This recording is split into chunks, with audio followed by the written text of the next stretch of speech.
Unit 3 Read 1 Manage your stress, strengthening mental flexibility. તમારો તણાવ પ્રતિબંધિત કરો, માનસિક પરિવર્તનશીલતાને મજબૂત કરવી. Mind, emotions, and body are closely interlinked and always work together. It helps you distinguish them more clearly if you try to understand them separately. Your mental capacities are your abilities to concentrate, to take in new information, to remember old and new information, and to be in position to think logically. You need your mental capacity in order to study, to work, to impose a constructive and workable order on your life, and to make rational day-to-day decisions. મન, લાગણીઓ અને શરીર આ બધા અંદરો અંદર ગાઢપણે સંકળાયેલા છે અને સાથે મળીને કામ કરે છે. અગર તમે એ તમામને ન અલગ અલગ સમજવા પ્રયત્ન કરો તો તમને એ બધાને જુદા તારવવા સહેલા થઈ પડશે. તમે એકાગ્રચિત થાઓ તે, નવી માહિતી સંપાદન કરો તે, જૂની તેમજ નવી માહિતી યાદ રાખો તે, તેમજ તર્કબદ્ધ રીતે વિચારવાનું સામર્થ્ય કેળવો તે. આ તમામ તમારી માનસિક ક્ષમતાઓ ગણાય. તમારે અભ્યાસ માટે, કામ કરવા માટે, તમારા જીવનમાં સર્જનાત્મકતા તેમજ ક્રિયાશીલતા લાવવા માટે તેમજ પ્રતિદિન વિવેકપૂર્ણ નિર્ણયો લેવા માટે તમારી માનસિક ક્ષમતાની જરૂર છે. For example, if you had the choice of walking to work or taking the car, the fact that it was raining hard and you had a cold could lead you to the decision that it was better to take the car. That would be a rational decision based on the current circumstances. ઉદાહરણ તરીકે, તમારે કામ પર ચાલતા જવું કે ગાડી લઈને જવું એમાંથી એકની પસંદગી કરવાની હોય અને તમને શરદી થઈ હોય અને સખત વરસાદ પડતો હોય એ હકીકતને ધ્યાનમાં લેતા ગાડી લઈને જવાનો નિર્ણય યોગ્ય ગણાય. હાલની આ પરિસ્થિતિને ધ્યાનમાં લેતા આ નિર્ણય વિવેકપૂર્ણ ગણાય. The mind is a rational, logical part of you that helps you to make unemotional choices, to store and retrieve information, and to order and calculate. It is the counterpart to the emotions. A good example of the interaction between mind and emotion is exam nervous. Your mental capacity has helped you retain what you have revised, you know your stuff. But when you enter the classroom and start getting emotional by expecting difficulties and imagining failure, all of a sudden the carefully stored information is no longer available. મન, દિમાગ એ તમારો વિવેક તેમજ તર્કપૂર્ણ અંશ છે કે જે તમને અતિ ભાવનાશીલ પસંદગી કરતા અટકાવવા, વિસરાઈ ગયેલી માહિતીને પરત મેળવી તેનો સંચય કરવા તેમજ ગણતરી કરવા મદદરૂપ થાય છે. એ લાગણીઓનું પ્રતિરૂપ છે. પરીક્ષા વખતનો ભય એ મન અને લાગણીઓ વચ્ચેની ક્રિયા પ્રતિક્રિયાનું સારું ઉદાહરણ છે. તમે જે પણ વાંચી ગયા હશો તેને તમારી માનસિક ક્ષમતાને જાળવી રાખવાનું કામ કર્યું. તમારે શું લખવાનું છે એ તમે જાણો છો, પણ જ્યારે તમે પરીક્ષા ખંડમાં દાખલ થાઓ છો ત્યારે તમે નાપાસ થવાની કલ્પના કરીને તેમજ અન્ય મુશ્કેલીઓના તેવા ભયથી લાગણીશીલ થઈ જાઓ છો અને એકાએક તમે સંચય કરી રાખેલી માહિતી, તમે કરેલી પરીક્ષાની તૈયારી તમને હવે અપ્રાપ્ય બને છે. તમે ભૂલી જાઓ છો. તમારી લાગણીઓએ તમારી સંચય કરી રાખેલી માહિતીનો માર્ગ અવરોધ્યો છે. Your emotions have barred the way to your inner information store. Do you find yourself reacting in any of the following ways? શું આવા સમયે તમે નીચે દર્શાવેલ રસ્તાઓમાંથી કોઈ એક પર પ્રતિક્રિયા આપો છો? First, you find it difficult to concentrate on things. તમને ઘણી બધી બાબતો પર એકચિત થવું અઘરું લાગે છે. Second, your memory is letting you down frequently. તમને તમારી યાદશક્તિ વારંવાર દગો દે છે. Third, you have lots of different things on your mind but cannot grasp a clear thought. તમારા મનમાં ઘણા બધા વિચારો ચાલતા હોય છે પરંતુ કોઈ એક સ્પષ્ટ નિર્ણય પર આવી શકતા નથી. Fourth, you are often undecided these days and this is untypical for you. આ દિવસોમાં તમે અનિર્ણાયક સ્થિતિમાં હોવ છો જે સ્વભાવથી વિપરીત છે.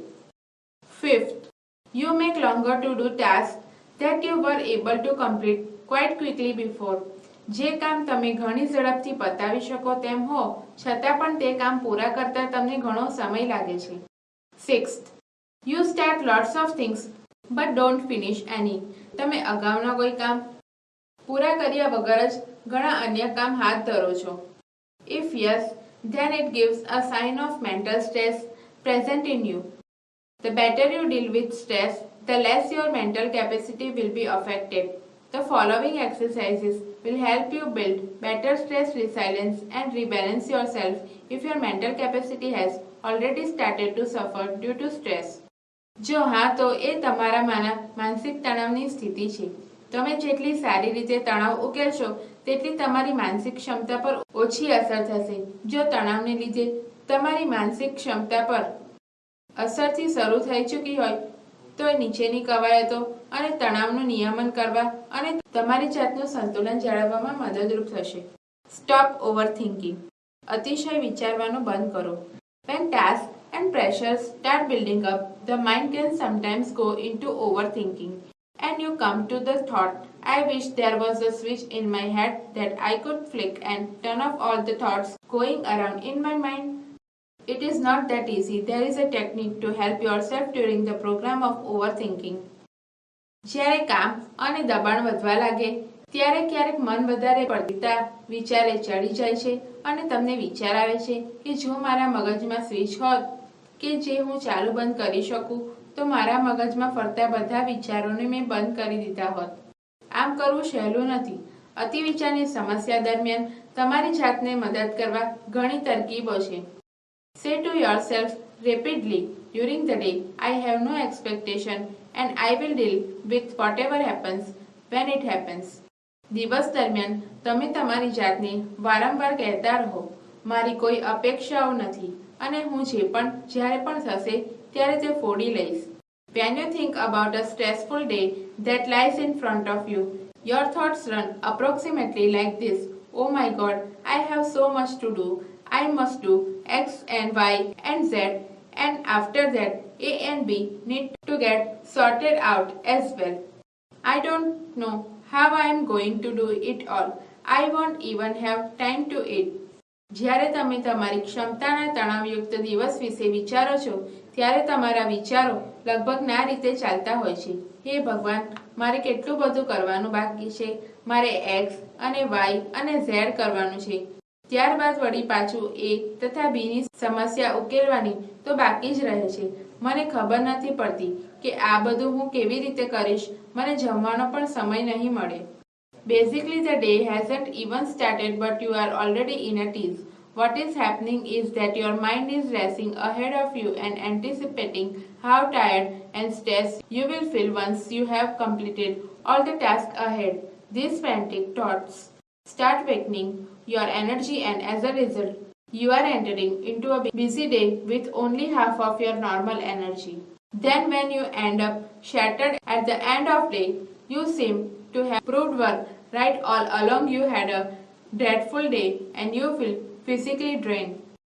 મૂળભૂત રીતે દિવસ તો હજુ શરૂ પણ નથી થયો પણ અત્યારથી તમે મૂંઝાઈ ગયા. શું થવાનું એ વિચારે તમારું મગજ દોડવા લાગે છે અને તમે પૂર્વધારણા કરી લો છો કે આગળ ઉપર તમારું કામ પત્યા પછી તમે કેટલા બધા તણાવમાં હશો અને થાકી ગયા હશો. આ ગાંડપણના વિચારો તમારી ઉર્જાને ક્ષીણ બનાવે છે અને પરિણામે તમારો દિવસ તમારી સ્વાભાવિક કરતી અહીં ભાગની ઉર્જાથી શરૂ થાય છે. પછી દિવસના અંતે તમે જ્યારે માનસિક રીતે ભાંગી પડો છો ત્યારે તમે બધી રીતે જે વિચારતા તે સાચા હતા એમ માનવા લાગો છો. આમ તમારો દિવસ અતિશય ખરાબ પસાર થાય છે અને તમે શારીરિક શક્તિ નાઈ ચૂકી છે તેવો અનુભવ કરો છો. In order to have the maximum energy available at the start of a busy day, use I have no expectation and I will deal with whatever happens when it happens as a form of mantra. You will notice how your body starts relaxing at the thought of no expectation. કોઈ વ્યસ્ત દિવસની શરૂઆતમાં મહત્તમ ઊર્જા પ્રાપ્ય બનાવવા વિચારો મારી કોઈ અપેક્ષાઓ નથી અને પડશે એવા દિવસે એ મંત્ર સૂત્રને અનુસરો. પછી તમને લાગશે કે કોઈ અપેક્ષાઓ નથી. એ વિચારે તમારું શરીર કેટલું હળવું બની જાય છે. This relaxation tells you that you have just stopped yourself from wasting valuable energy. You will feel calmer mentally and emotionally as a consequence. આ હળવાશ જ તમને જણાવશે કે તમે તમારી જાતને કેટલી બધી કિંમતી ઉર્જાનો બગાડ કરવામાંથી બચાવી લીધી છે. પરિણામે તમે માનસિક અને ભાવાત્મક શાંતિનો અનુભવ કરશો. Self હિપ્નોસિસ, આત્મસંમોહન. You can use this self-hypnosis state to mental stress. Try the following exercise. It becomes easier with your eyes closed. માનસિક તણાવમાંથી રાહત મેળવવા તમે આત્મસંમોહન તરકીબનો ઉપયોગ કરી શકો. નીચેની કવાયત કરો. આંખો બંધ રાખીને તે કરવી વધુ સહેલી બનશે. First, settle back in chair and close your eyes. ખુરશીમાં આરામથી અઢેરીને બેસો અને તમારી આંખો બંધ કરી દો. Second, start counting backwards from 99 to 70. Count slowly to fit in with your breathing. 99 થી 70 સુધી ઉલટા ગણવા માંડો. તમારી શ્વસન ક્રિયા સાથે તાલમેલ રાખી ધીમેથી ગણતરી કરો. Now count down from 69 to 30 while imagining walking down the steps of a beautiful staircase. Feel yourself walking down in time with your breathing. See the beautiful grand staircase stretching ahead of you. Imagine the steps are carpeted so that your progress is as effortless as possible. તમે એક સુંદર સીડીના પગથિયા ઉતરી રહ્યા છો તેવા કલ્પના કરતા કરતા 69 થી 30 સુધી ઉલટી ગણતરી કરો. શ્વાસ લેતા લેતા તમે સમયસર નીચે ઉતરી જાઓ છો તેવો અનુભવ કરો. તમારી સમક્ષ એ ભવ્ય સીડી લંબાતી જ જતી હોય એવું નિહાળો. કલ્પના કરો કે એ પગથિયા ગાલીચો પાથરેલા છે જેથી તમારી પ્રગતિ વિચારણા શક્ય એટલી અનાયાસ બને. Count down from 29 to 0 while imagining drifting further down in luxurious lift as large as room, carpeted with views of landscapes outside. Watch the decreasing numbers along with your breathing. તમે એક ગાલીચોપ બિછાવેલી રૂમ કે જેમાંથી બહારના કુદરતી દ્રશ્ય દેખાઈ રહ્યા છે જેવડી વિશાળ લિફ્ટમાં વધુ નીચે ઉતરી રહી છો એવી કલ્પના કરતા કરતા 29 થી 6 સુધી ગણતરી કરો. તમારા શ્વાસની સાથે તાલ મેળવતા અંક અંતરમાં એક ધારો ઘટાડો થઈ રહ્યો છે એવું અનુભવો. As you arrive at 0, the lift doors open and you enter a room that is furnished just as you would like it. It was all your favorite things in it and it is totally private. Find a comfortable chair in your room and settle back in it. જેવા તમે 0 પર પહોંચો છો લિફ્ટના બારણા ખુલી જાય છે અને તમને રુચિકર ફર્નિચર ધરાવતા રૂમમાં તમે પ્રવેશો છો. તેમાં બધી જ તમારી પસંદગીની ચીજ વસ્તુઓ છે અને એ સંપૂર્ણ ખાનગી છે. તમારા રૂમમાં તમે એક આરામદાયક ખુરશી લો, તેમાં બેસી જાઓ. Remain there in your imagination until you feel rested and refreshed. Then open your eyes again. તમે સંપૂર્ણ આરામ અને તાજગીનો અહેસાસ ન કરો ત્યાં સુધી તમારી કલ્પનામાં જ રહો. ત્યારબાદ તમારી આંખો ફરીથી ઉઘાડો. The screen exercise. સ્ક્રીન કવાયત. When emotions have taken you over, it becomes nearly impossible to think clearly. Then it becomes very easy to make unwise decisions or to agree to something which is not to your advantage.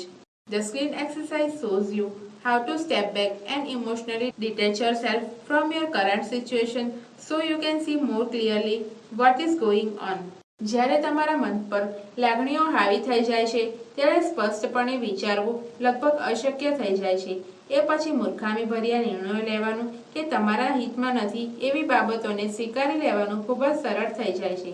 આ screen કવાયત તમને કેવી રીતે પરત આવવું અને વર્તમાન પરિસ્થિતિમાંથી તમારી જાતને ભાવાત્મક રીતે અલગ કેવી રીતે કરવી એ દર્શાવે છે કે જેથી શું ચાલી રહ્યું છે તેનો તમને સ્પષ્ટ ખ્યાલ આવે. Taking an outsider's point of view and imagining another person in your situation will put a new perspective on your stress problem so you can evaluate more calmly what needs to be done. બહારની ત્રીજી વ્યક્તિના મતને ધ્યાનમાં લો અને બીજી વ્યક્તિને તમારી સ્થિતિમાં રાખીને કલ્પના કરો તો તમારા તણાવની સમસ્યા માટે એક નવું યથાર્થ દર્શન થશે જેથી તમે તમારે શું કરવાની જરૂરિયાત છે એ બાબતે શાંતિથી મૂલ્યાંકન કરી શકશો. With your eyes closed, think about the situation that is currently causing you stress.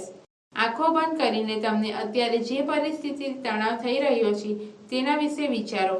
Imagine protecting the situation onto a screen in your mind as if it were a film you were watching. Include only what really happened, not what you are afraid might happen. જાણે કે તમે કોઈ film જોતા હો એ રીતે તમારા માનસ પટલ પર આ પરિસ્થિતિને કાલ્પનિક રીતે અંકિત કરો.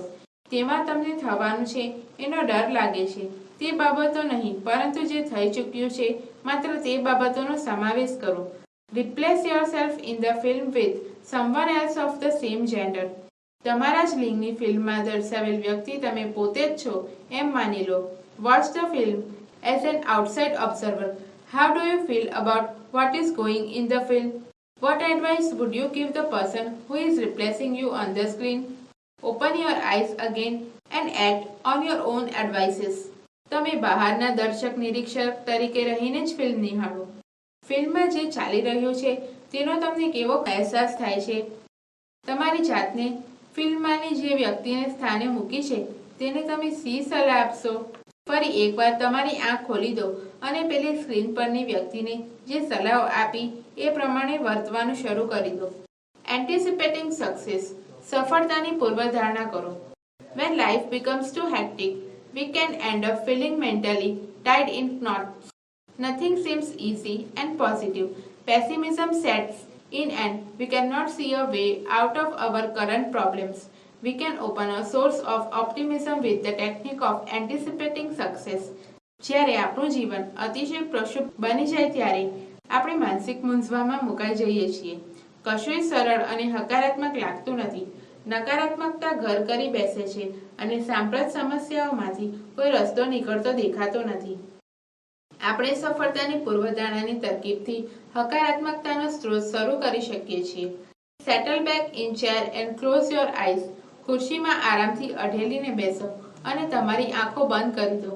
Experience with all your senses what it feels like to have achieved something and enjoy the resulting feelings of relief and elation.